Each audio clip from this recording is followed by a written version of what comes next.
주님께 감사드려라. 그는 선하시며 그의 인자하심이 영원하다. 주님께 구원받은 사람들아, 대적의 손에서 구원받은 사람들아, 모두 주님께 감사드려라. 동서남북 사방에서 주님께서 모아들이신 사람들아, 모두 주님께 감사드려라.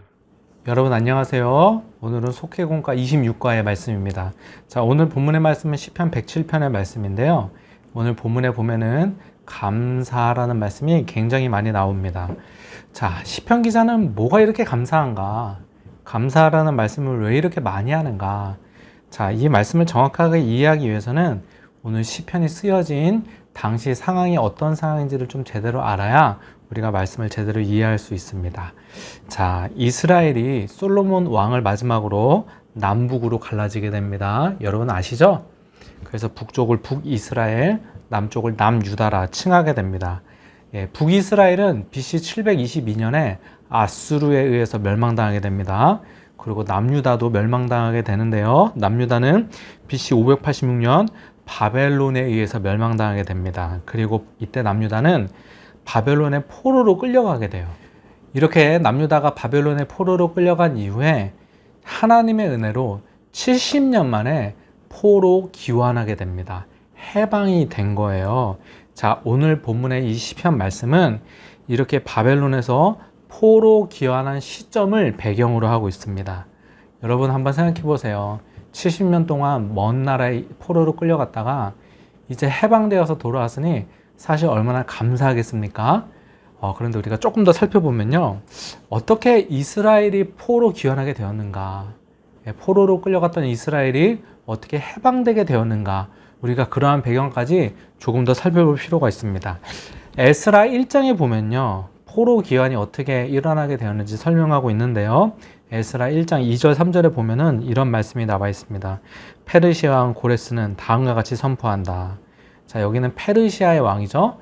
원래 바벨론이 패권을 장악했었는데 이제 바벨론에서 페르시아로 이 제국이 넘어간 거예요. 그래서 페르시아의 왕 고레스가 말합니다. 3절. 이 나라 사람 가운데서 하나님을 섬기는 모든 사람은 유다에 있는 예루살렘으로 올라가서 그곳에 계신 하나님, 곧 주 이스라엘의 하나님의 성전을 지어라. 그 백성에게 하나님이 함께 계시기를 빈다. 페르시아의 고레스가 조서를 내렸는데 그 조서의 내용이 무엇이에요? 포로로 끌려왔던 이스라엘은 예루살렘으로 돌아가라는 거예요. 그리고 예루살렘으로 돌아가서 성전을 건축해라. 이렇게 지금 조서를 내리는 것입니다. 여러분, 고레스가 갑자기 왜 이런 명령을 내리는 걸까요? 왜 갑자기 이스라엘을 고국의 땅으로 돌아가게 하는 것일까요?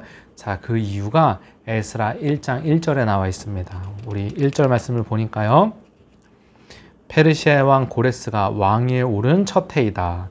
주님께서는 예레미야를 시켜서 하신 말씀을 이루시려고 페르시아 왕 고레스의 마음을 감동시키셨다. 자, 이스라엘이 포로 귀환하게 된 이런 놀라운 사건이 일어나게 된 이유가 무엇이라고 여기 설명하고 있어요? 하나님이 예레미야를 시켜서 하신 그 하나님의 말씀을 성취하시려고, 이루시려고 그 고레스의 마음을 감동하셨다는 거예요. 자, 그러면 하나님이 예레미야를 통해서 하신 말씀이 무엇이냐? 예레미야 29장 10절에 나와 있습니다. 하나님이 예레미야를 통해 이렇게 말씀하셨어요. 나 주가 분명히 말한다. 너희가 바벨로니아에서 70년을 다 채우고 나면 내가 너희를 돌아보아 너희를 이곳으로 다시 데리고 오기로 한 나의 은혜로운 약속을 너희에게 그대로 이루어 주겠다.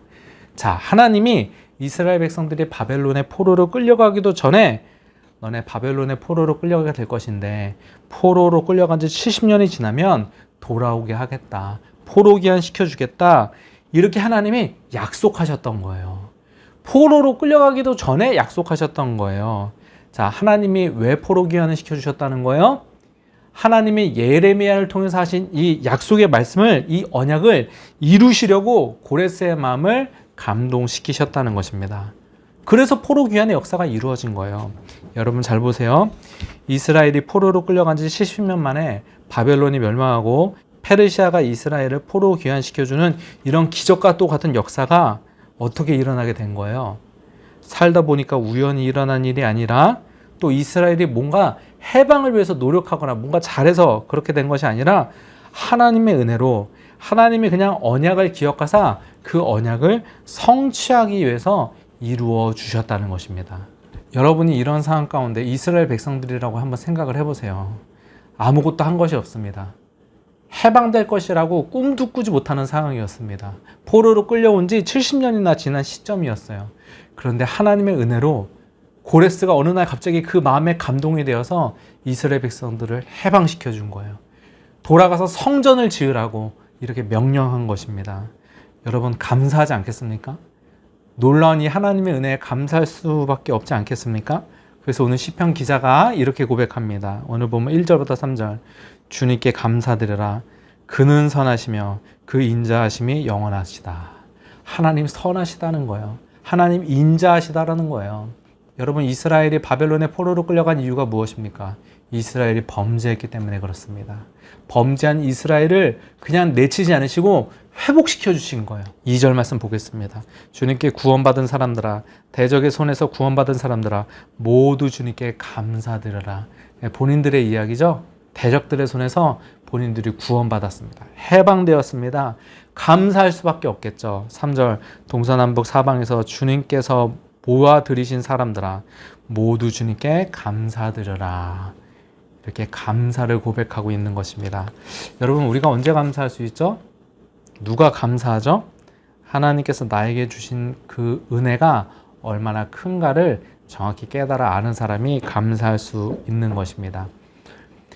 제가 예전에 한번 영상에서 말씀드렸는데 감사하다의 이 thank유는요 생각하다 싱크로부터 나왔습니다. 누가 감사할 수 있는가? 생각해야 감사할 수 있는 거예요. 여러분 하나님이 여러분에게 주신 은혜를 생각해 보시기 바랍니다. 제가 얼마 전에 속회 신방을 하는 중에 어떤 권사님의 이야기를 들었습니다. 얼마 전에 병원에서 그 권사님께서 암 진단을 받으셨다는 거예요. 여러분 암 진단을 받았으니 얼마나 마음에 충격이 컸겠습니까? 그런데 서울의 병원에 가서 다시 검사를 해보니 암 진단이 오진이었다는 판정을 받게 되었다는 것입니다. 여러분 한번 생각해 보세요. 원래 암에 걸린 게 아니었잖아요. 원래 건강했던 거잖아요. 근데 그분이 암이 오진이었다는 사실에 얼마나 감사하는지 모릅니다. 여러분 한번 생각해 보세요. 암에 걸려서 고침받는 게 감사한가요? 암에 걸리지 않고 우리가 이렇게 건강하게 지낼 수 있는 것이 감사한가요? 둘 다 감사하지만 또 한편으로 생각해 보면은 암에 걸리지 않고 우리가 건강하게 지낼 수 있는 것도 감사한 일이죠. 여러분 생각해 보면 우리에게 건강 주신 하나님께 감사해야 됩니다. 여러분 똑같은 상황일지라도요. 하나님이 나에게 주신 은혜를 생각할 때 우리가 하나님께 감사할 수 있게 되는 줄 믿습니다. 나눔 질문 드리겠습니다. 나눔 질문은 하나님이 여러분에게 주신 은혜를 한번 생각해 보세요. 그리고 나에게 주신 은혜를 생각해 보시고 감사 제목을 한번 찾아보시기 바랍니다. 한번 있는 대로 한번 찾아보세요. 그리고 속도원들과 함께 그 감사의 제목들을 한번 나눠 보시기 바랍니다. 몇 개월 전에 감사의 제목을 찾는 나눔을 드렸는데 우리 좀 몇 개월이 흘렀죠? 다시 한번 지금 시점에 감사의 제목을 한번 찾아보시고 감사의 믿음을 소유하는 여러분 되시기를 바랍니다. 감사합니다.